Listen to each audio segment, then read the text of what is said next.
1 week season. Welcome, everybody, to week 7 of Solo Ship. I'm ScrollPatrol from 444 Football, joined by JM to win from 1 week season. JM, we have the opportunity for our fastest show of the season because the Commanders and Cowboys have a 54.5 point total, 6 points higher than any other game on the slate. For single entry, we could just say stack up that game. CeeDee Lamb's coming back from an injury. He's a little bit cheaper than he normally would be. Stack up that game. We could call it a show. Get out of here in under 2 minutes. What are your thoughts? Yeah, no week 6 review because neither of us wanted to talk about it. Yeah. No, nothing to talk about outside of this game. So yeah, thanks for this hangout, and we'll see you guys next week. It's funny. I opened the slate on like Monday night, and I just like closed the app again because it was like another Cowboys. I've had so much enthusiasm because like this year we shifted some of my content away from like the structure of writing up my thoughts on each game and moved it over to this journal where a lot of times I'm hitting my thoughts on each game, but it's like, it never feels like work anymore. Cause I'm just like, I'm just playing DFS throughout the week and then popping my thoughts in my journal. Right. So I've had all this enthusiasm and like Monday morning, I've got thoughts and I'm like, I've got to hold off like until after Monday Night Football ends. And this week it was like, I didn't put anything in the journal till Wednesday night, except for letting people know like, hey, I'm going to wait till Wednesday this week. Cause I opened the slate and it was like, oh, this again? Like, I don't know. Yeah. But as I've gotten deeper into the week, I do think there's a lot of different ways to go. Like I'll say this, there's 20 quarterbacks on the slate. Early week sims, like take them with a grain of salt because like things change a lot as we get better ownership numbers and all that. But like for my early week sims, I always set aside rosters that have 200% or higher ROI at any point in the week. I've had 13 different quarterbacks in there with like 20 quarterbacks on the slate. So I think just the nature of like salary and how the slate shapes up, I think there's a lot of different plus EV ways to build. But clearly that one game is the top game environment and like the top raw projections. And also like, I don't even think it's one of those games where it's like, oh, people are overrating this and we can like, what if this game fails? Like the probability, any game can fail. NFL is weird. Football is weird, but like the probability of it failing is so low that I don't think that's the angle to play. I think the angle to play is like, does the production get dispersed broadly enough that like nobody really had to be played from that game, and there's better ways to win on this slate is how I'm looking at it. Yeah, I agree. So like we don't always look at, the highest point total game and say like, oh, okay, you just have to, stack that and call it a day. But this time it really does like stand out as 6 points higher than I think the next closest game, which I think there's a couple games at 48.5, which I think is Colts Chargers, and then Chiefs Raiders, which is almost entirely on the Chiefs side. But I think that game is actually a game where you don't have to play Jaden Daniels or Dak Prescott. Like if I'm doing 5 or 6 single entry rosters, like one of them is probably going to be Jaden Daniels and one of them is probably going to be Dak Prescott. But I think you can use other quarterbacks. It's likely that the winning quarterback, on the week DFS wise is actually a different quarterback. But if I'm playing a different quarterback, I still want to be thinking about that Washington Dallas game, like playing either Jacory Krosky-Merritt or Javonte Williams, or maybe a defense from that game. Or I'm playing Zach Ertz, right? Like maybe Zach Ertz is catching 2 touchdowns at 3,800, and that's what you need from the Commander side. But I think every roster has to think about that game, even if you're stacking up 3 or 4 players from another game. You want to be thinking about, well, then how did the Washington Dallas game not get there? Just to set some context, CeeDee Lamb is coming back, and George Pickens is still priced up. So 2 out of the 3 most expensive wide receivers on the slate are Cowboys wide receivers. I think actually most expensive is Justin Jefferson, then $100 cheaper is CeeDee Lamb, and then a couple $100 cheaper is George Pickens. But Terry McLaurin is still out for Washington, definitely out. Deebo Samuel seems questionable, probably like 50-50, like and potentially not 100%. He didn't have a great game last week on Monday Night Football, even though he played. I guess like on the Washington receiver side, like that could leave us with like Luke McCaffrey, Jalen Lane, and Chris Moore, who's $3K, the flat minimum for wide receivers. Do you see any differentiation between the Washington receivers, or are you focusing more on like Jacory Krosky-Merritt and Zach Ertz? Yeah, first off, like Zach Ertz, puke, right? And then you're like, what a great play this week. Like truly, I just think, how are they likeliest to move the ball? I think, this is one of these like 6 for 60 weeks from Ertz, and then you get 1 or 2 touchdowns. All of a sudden you're sitting on 18 to 24 points at 3,800. I do think he's a really sharp way to just get access to this game on rosters built away from this game.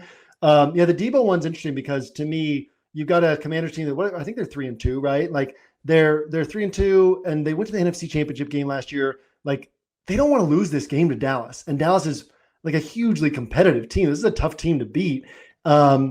And so like the nature of the comments of like, oh, he's not sure if he'll play, and like so like this seems like the type of spot where you typically see a guy get a shot, play like 60-65% of the snaps, So then it's like, what do we do with the passing attack? Because another thing too is like Jaden had 6 games last year where he went over 25.2 DraftKings points. In 3 of those, he had like 23 pass attempts, 24 pass attempts, 30 pass attempts. Like I could see that type of game. And then you're like, yeah, 2 or 3 to the running backs. Jeremy McNichols gets a little bit. 10 targets for the tight ends with like Ben Sinnott getting something mixed in with Ertz, and like there's maybe not that many targets left over, right? Like even if Debo misses, it could be like 12 targets being split among these other guys. And I don't have like Chris Moore has been playing the most, but I don't think that's because they like him the most. I think it's probably because of like his blocking and like his ability to do everything they need him to do. So yeah, I don't really have, like, I haven't spent a lot of brain power on it yet because like we'll have answers and then I'll have to start worrying about it.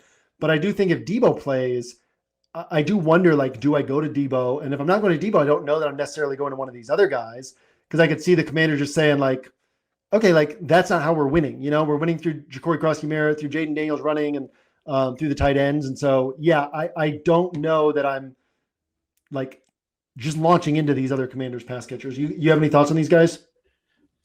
I've been talking up Luke McCaffrey the last few weeks, like since before he got his first touchdown. Like somebody asked me for an off the board play like a few weeks ago on a Sunday morning. I said, I think Luke McCaffrey, because I think McLaurin was out. And that was, then I think he might have caught the first touchdown on the slate, which always makes you look smart. Sunday morning, you're like, yeah, this guy, like nobody's thought of. I would probably actually prioritize McCaffrey. My guess is that Chris Moore would get steamed if Debo's out. At like, people love themselves a 3K wide receiver, like they like love themselves a $2,500 tight end. He's just going to end up projecting so well with his like 7 projection, which is going to almost certainly be like 3 receptions for 40 yards of Chris Moore. So I would play Chris Moore on a roster for savings if I'm playing Jaden Daniels or Dak Prescott, because like if I'm really overstacking that game, I'd play Chris Moore.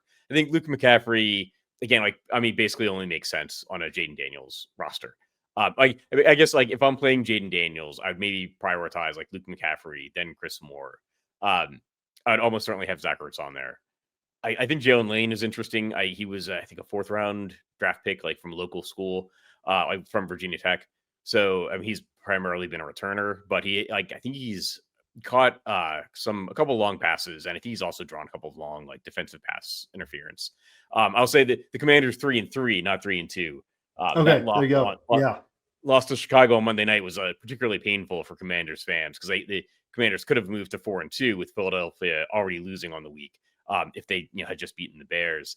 But yeah, I think in terms of the Washington offense, I'd prioritize, like, if I'm using Jaden Daniels, I'd prioritize like Luke McCaffrey, then Chris Moore, then Jalen Lane. But I wouldn't go like jamming in a 3K Chris Moore into a bunch of non-Jaden Daniels rosters just for the savings. Like, he's not going to be a major part of the offense, most likely. But I'll say, it's a 10-game slate, so there are 9 other games to look at. And I'm actually going to start with the lowest total of the week, because I was really surprised seeing a 54.5 point total, and like wondering who I would play from the Washington side. There's actually a couple of players that I like on the in this like Cleveland Miami game, right? It's got a 37.5 point total, 17 points lower. But it starts with Quinshon Judkins, whose rushing prop I've been talking about his rushing prop all day. I've been talking about that this morning as well. Yeah. 95.5 never seen it before. Yards. Yeah. It's 7 yards higher than Jonathan Taylor, 21 yards higher than Josh Jacobs. And it's actually moving up. Last I looked, it's 96.5. So he gets more. He gets 2 fewer like DraftKings points through the air most games than Jonathan Taylor. It's not significant. Obviously, higher touchdown equity for Jonathan Taylor. So I have been, to me, I've literally played Judkins started playing him on just like every lock him and then run the optimizer. lock them and then build my hand build. And it's not like what I've said this morning is like there's been other players I've locked where it's like Justin Fields when he was 5,500 and he had his first huge game, or Josh Allen against the Eagles a couple of years ago, he put up like 38 DraftKings points. Like I don't see Judkins like that, but I do see like it's a thin slate at running back. And here's a guy I feel like pretty high probability he gets to like 16 to 22 and he has clear pathways like 26, 27, 28. So it's like, oh, I can just simplify my thought process by putting him in is how I'm looking at him. But yeah, man, I'm with you on that one. And the total's been dropping because of the weather, but old friend Kevin Roth has like a little window of time forecast where, so Kevin, help us out here. Has a little window of time forecast where like the rain is very slim, like just drizzles throughout this game, like not a lot of wind during the window of this game being played. And I think to me, like Dillon Gabriel is a great fit for this offense. Like the way it looks like when they had Baker in the Kevin Stefanski offense, where it's like they can run the Kevin Stefanski offense, which has these Kubiak roots, right? But Stefanski was with, like I was talking about this on my Ingles pod, he was with Minnesota for a long time through multiple offensive coordinators. So he picked up a ton from Kubiak and has like those Kubiak Shanahan roots, but also has like some other stuff he does, right? And so Stefanski's a 2-time coach of the year. Like he's a very good offensive coach, and Dillon Gabriel looks like a great fit in this offense. And you stack up Dillon Gabriel with like Fannin and Judkins, you can get 4x the salary, right? And then you can have huge salary flexibility to do different things in the field. You going kind of in that same direction a little bit? I was getting so ready to qualify it before, because I was going to say Dillon Gabriel, and I was expecting you to say, well, would you really go there in single entry? I go, no, it's, more of a large field. Oh man, I'm here for it. I'm there for it. I really am. Yeah. I don't know what to do with if there's no pushback, but yeah, he had 52 pass attempts last game. I agree. I think the weather is a concern, but at 4,400, like it's kind of like a Jacoby Brissett play from last week. Yeah. Where, yeah. Like, yeah, I think you should stick him in there. If you're doing 150 rosters, even if you're doing 20 rosters, I think you should have a Dillon Gabriel roster, because like the Miami defense is that bad. I think Judkins will see some ownership. It's like Judkins is like definitely my favorite play from the game, but right. I think he's going to see some ownership. So maybe, I think you can actually do Judkins and Gabriel because they're just both too cheap. Yes, you account for the touchdowns. You need 40 points. I've drawn this up as like 225 passing yards, 110 rushing yards, and they score 3 touchdowns. Like the offense scores 3 touchdowns. Like that's your 40 points right there because they're getting the shares of those touchdowns. And I'll say like David Njoku is out for the week, so that makes Harold Fannin like stick out as a tight end play. Yeah, I think he can be added to that stack or not. No, I mean to me, because like let's say I build 6 rosters this week, right? One's Jaden Daniels, one's Dak Prescott, one's Dillon Gabriel, like to me. And so I just think because of how cheap it is, and then you're gonna have people being like, oh, salary's tight this week, and you're like, and then they're like chasing these sub 4K wide receivers, crossing their fingers, hoping for lightning. And you're like, dude, I might be able to get like 60 points from Fannin and Judkins and Dillon Gabriel for like less than 15K. And then, did I say 40 points, 60 points from these 3 guys, right? And then you're like, and I can play like CeeDee Lamb and Jonathan Taylor together, or like CeeDee Lamb and Justin Jefferson. There's so much you can do with the roster that's unique and different. Like so far this week, my highest ROI rosters in the optimizer are all Dillon Gabriel and Bo Nix. With like the occasional, every once in a while, there's a Jaden roster that's like, it's got enough pieces on there that like, ooh, and this pops for ROI. But no, I think just like, not because Dillon Gabriel is such a good play. It's just like what the roster looks like with him and how different it'll be.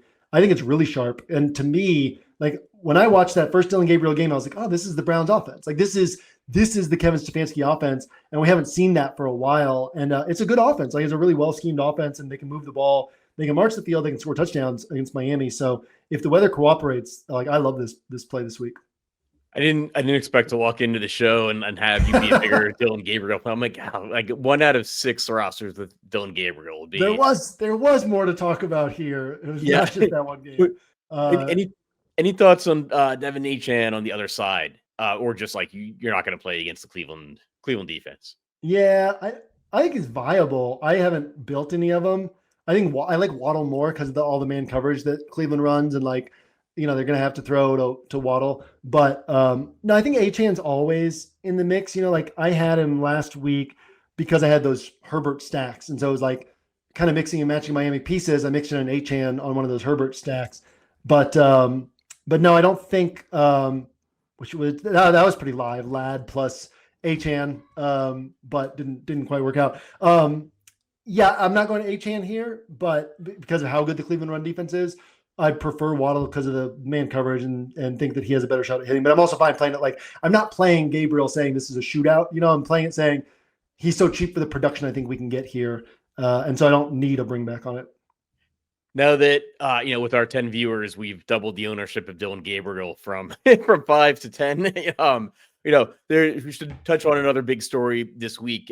We've got another receiver coming back. We've got Richie Rice debuting after his suspension. And that's one of the higher total games of the week. Although the Chiefs, are a 13-point favorite. So it's all on the Kansas City side. I guess how much Richie Rice do you envision yourself playing this week? And would you be pairing him with Patrick Mahomes? Yeah.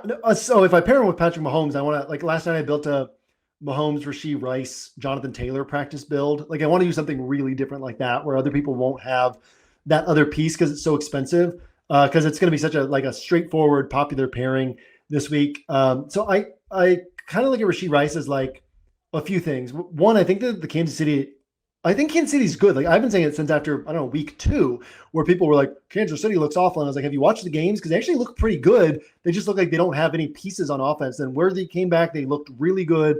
And like the tone out of Kansas City has been like, just wait till we get Richie Rice back. Like the league's not ready for what our offense looks like now, I kind of think we're going to be paying $7,300 for Richie Rice deeper into the season is like my target price. So from that standpoint, like I'm fine playing him. I think there's a chance that Kansas City just is like, hey, let's feature our offense and stomp on a division opponent. So it won't matter that it might be a blowout win, but also there's a chance that like Richie Rice sees 6 or 7 targets because Kansas City's in control. So like, yeah, I'm going to have Richie Rice. Like, couldn't you see him? Like, wide receiver looks pretty thin this week. Couldn't you see projections saying like 20%, 25%, but he actually ends up being like 50% owned just because of the state of the slate. So maybe I'll be even weight the field if that ends up being the case. But I'll have some rosters without him as well is how I'm looking at it right now. Yeah, the Justin Fields experience from a few weeks ago, where I think we were doing the show and he's projected as like 12% ownership, and I think the Millie Maker he was like 30, single entry was 40%. So I think Richie Rice will get up there. I'm okay. I'm okay using him. I'm okay not using him. Yeah, like I'm probably gonna try to match the field. Which I think maybe like 30%, which would be one of my highest owned receivers. I think he's a sharp enough play that like. Even if you think the field's going to be at 50%, like it's not a bad idea to be like, all right, I'll just put him on 50% of rosters. But there's also clear ways that he scores 13 points. Like he's probably not going to score 6 points, or 7 points. Yeah.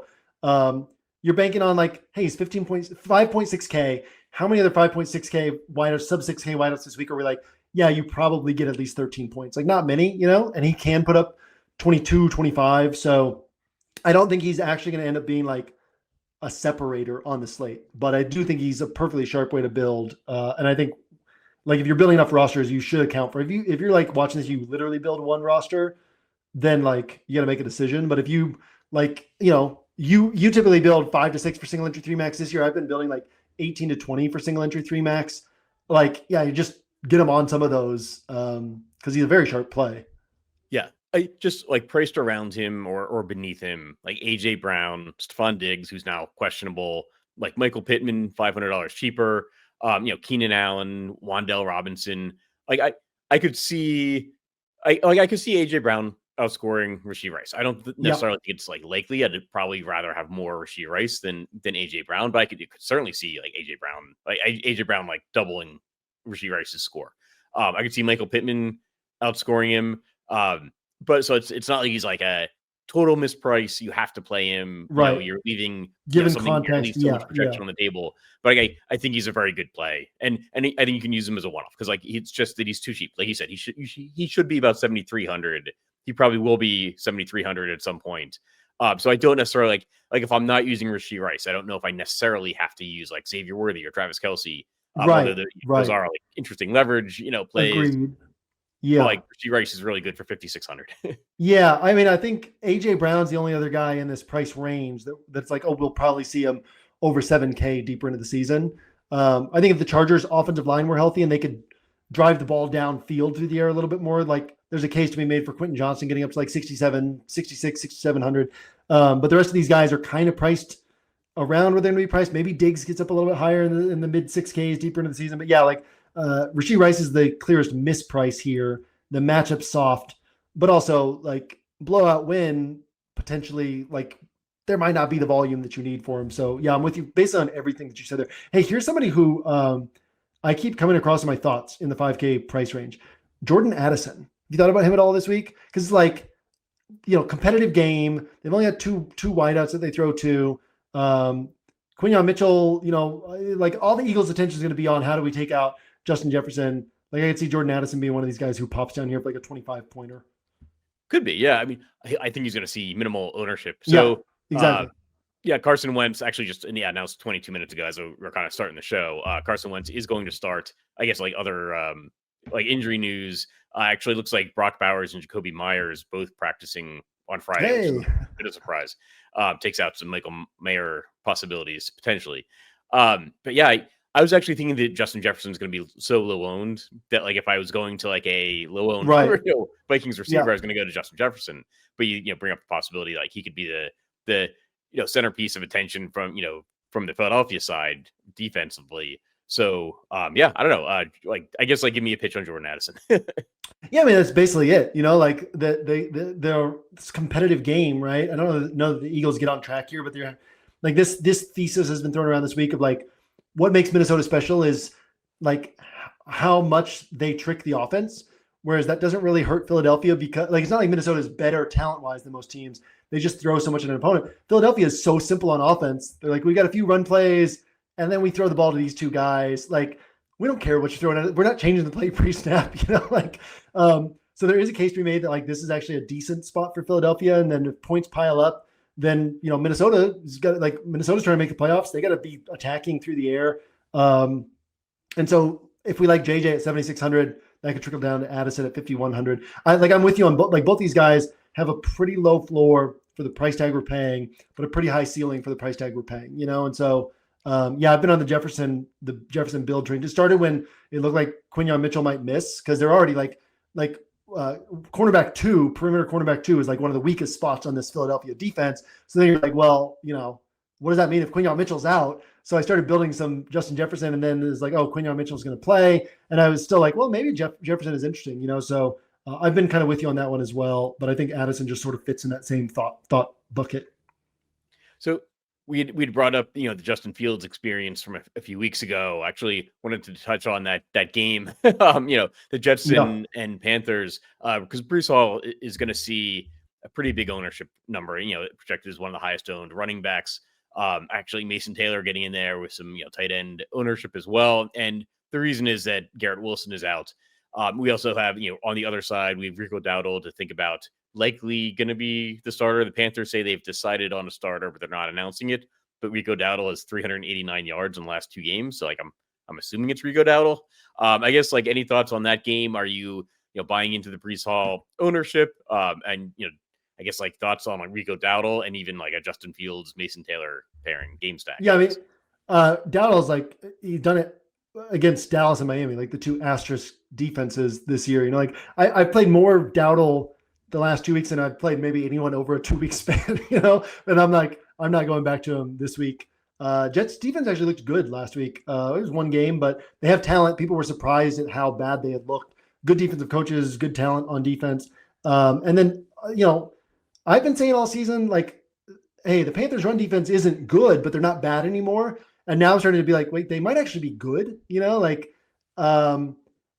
yeah, I mean, look what they did to Achane. Look what they did to Javonte Williams. Like having Derek Brown back is huge. Ashawn Robinson, like that's a pretty good run defense. And we know that the Jets are very one-dimensional. Like they're not difficult to scheme for because if you're an opponent, they're trying to hide Justin Fields, right? So I could kind of see this being like a lower scoring game where Carolina's not getting everything going against this Jets defense that's starting to look better, where the Jets are having a hard time getting things going. I also kind of think I don't know. Breece Hall wasn't on my radar. I looked at ownership for the first time yesterday, and he was popping as one of the highest projected owned players. Pete Overzet on our show this morning he just kind of said like he thinks sentiment around Breece Hall is low enough that like he doesn't think those ownership numbers are quite going to be reached. Like he's going to pop in optimizers, but people are going to be like, no, I'm not going there. So I don't know. I could see that as well, but it's not really a spot that I'm drawn toward this week.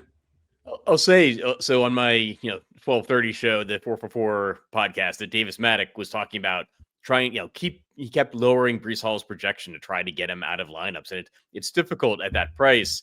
But I said, like, if you're thinking that way, like, I've got to keep lowering this guy's projection to get him out of my lineups, like, maybe you're like just X him out, right? Like, and I think part of the issue is, like, projections are often created by like percentage shares of an offense. When Garrett Wilson, is out of the Jets offense, like, well, it's got to go somewhere. Like, I'm not going to put it to Josh Reynolds. It's got to go to like Breece Hall. And that, like, maybe that leads to Breece Hall being over projected. I keep wanting to write, Breece Hall blurbs about, like, well, he's facing a Carolina defense. It's like, rush defense is one of the worst, but it's no longer one of the worst in the league. Right. And then also, like, projections have to take a larger sample size of the Carolina run defense, which also got hit in week 1 for like 200 plus yards. So, I think that projections are just off on Breece Hall, which artificially inflates his ownership projection at this point in the week. But I don't think we'll actually get there on Breece Hall. And I don't think he's a bad play. He's a home run hitter, so he can still hit a home run here. But I don't think that's a bet I want to make this week. Yeah, he's in a competitive price range because, like, if you go to Corey Krosky-Merritt, he's 6,100. It looks like DeAndre Swift is going to play. I mean, he's like 600 cheaper than Breece Hall, and he had a good Monday night game. J.K. Dobbins, is a pretty big favorite facing the Giants defense. He's 5,600, so that's a $700 savings. Like, Javonte Williams is only $400 more, and he's in that, like Corey Krosky-Merritt, he's in that high total game. So it's in a competitive price range. And then, like, Monty Vidal is now, looks like he's probably going to be the starter for the Chargers. Actually, we can maybe go to that game. Vidal is 5,500. The Colts are playing the Chargers. Looks like Vidal is going to be the starter. Do you have any interest there? Any interest in the Chargers passing game or on the Colts side?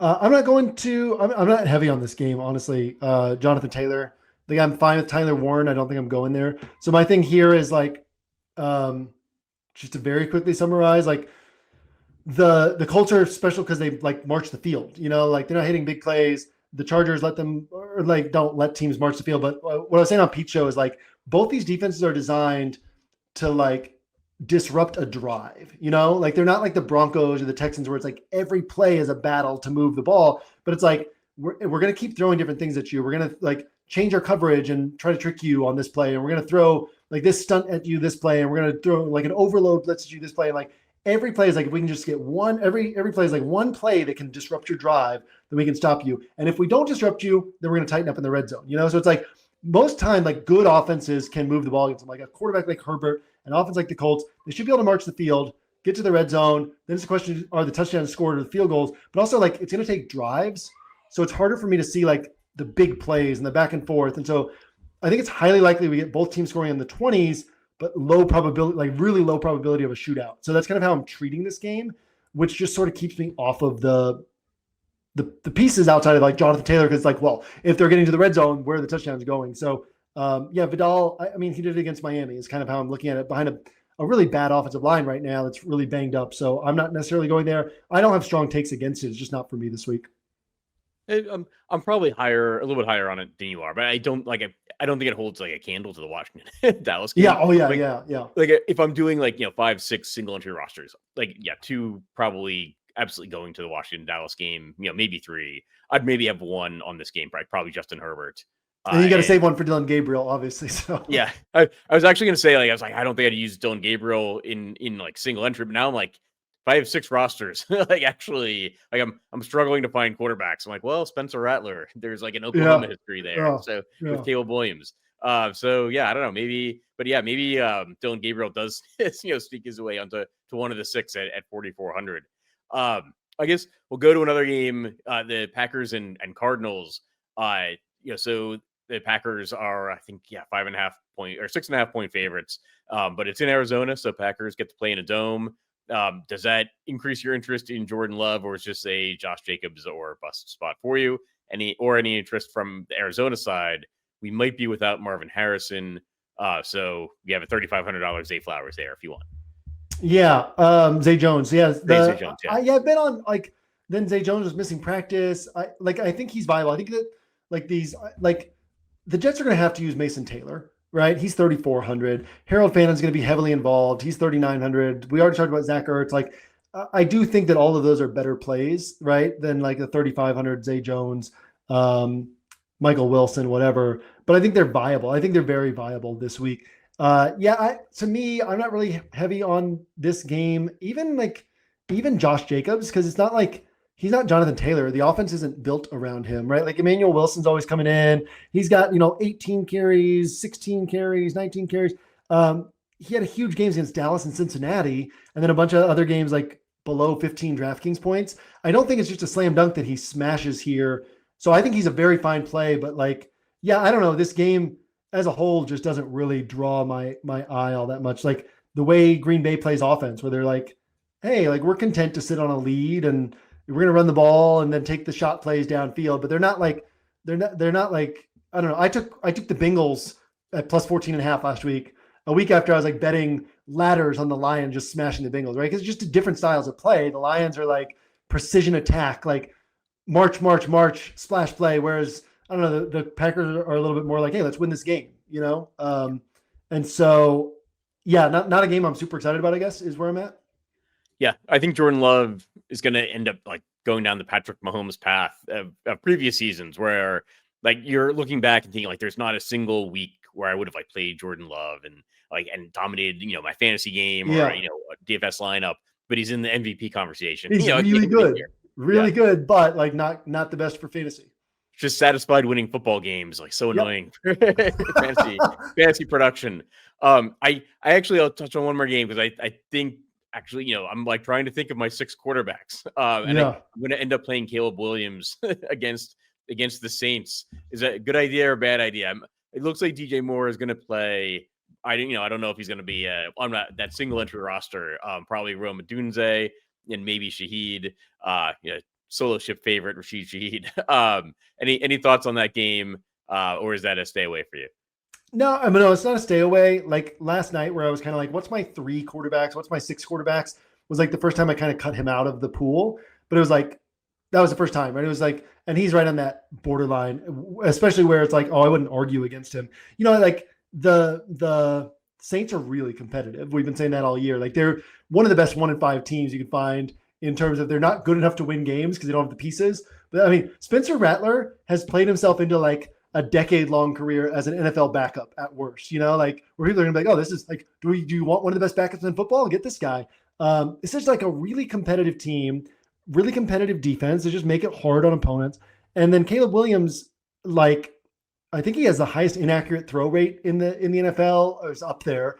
And there have been some announcers who've talked about, like ball placement of like, he's just not putting the ball in front of guys so they can catch it and run with it. Like, that's what we keep seeing with him is it's just not like precise. And that's what I do think that maybe this year, maybe next year, like he's going to be like a 7,500 quarterback that's like constantly putting up 30-point games.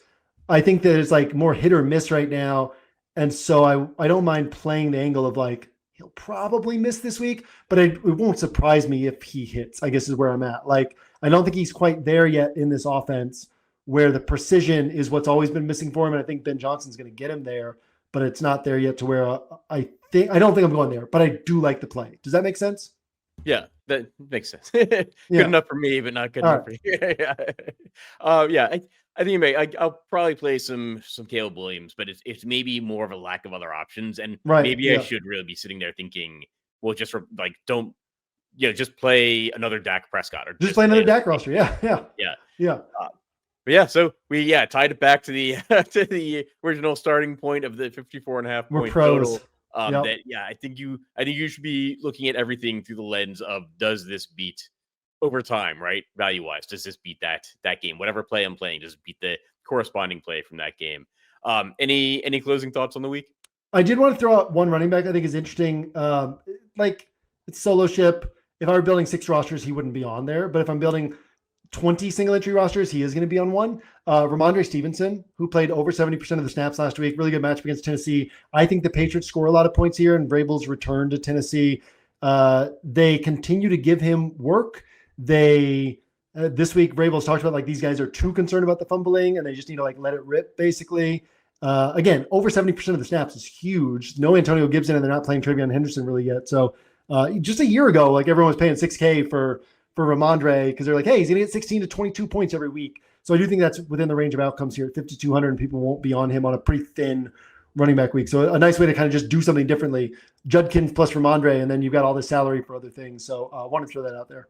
Yeah, no, I think that's a good shout out. He's only 5,200. And actually, I think Drake Maye is, now that I think about it, especially with Stephon Diggs, being questionable, maybe opens the door for some Kayshon Boutte. Do a Drake Maye, Kayshon Boutte, skinny stack. And because you don't necessarily need to play something from the Tennessee side. And then you just load up on maybe another game, say Washington, Dallas, but you've got a skinny stack of another game. So, I think the Patriots will be happy to win like 40-10 if they can. I think they will want to score as many points as they can in this game, and I'm fine playing that angle this week on Drake Maye or anything else. So yeah, I think he's very live this week. Okay, so that'll do it for this week of Solo Ship. Good luck to everybody this weekend. Hope to see you at the top of the leaderboards, and we will catch you guys next week.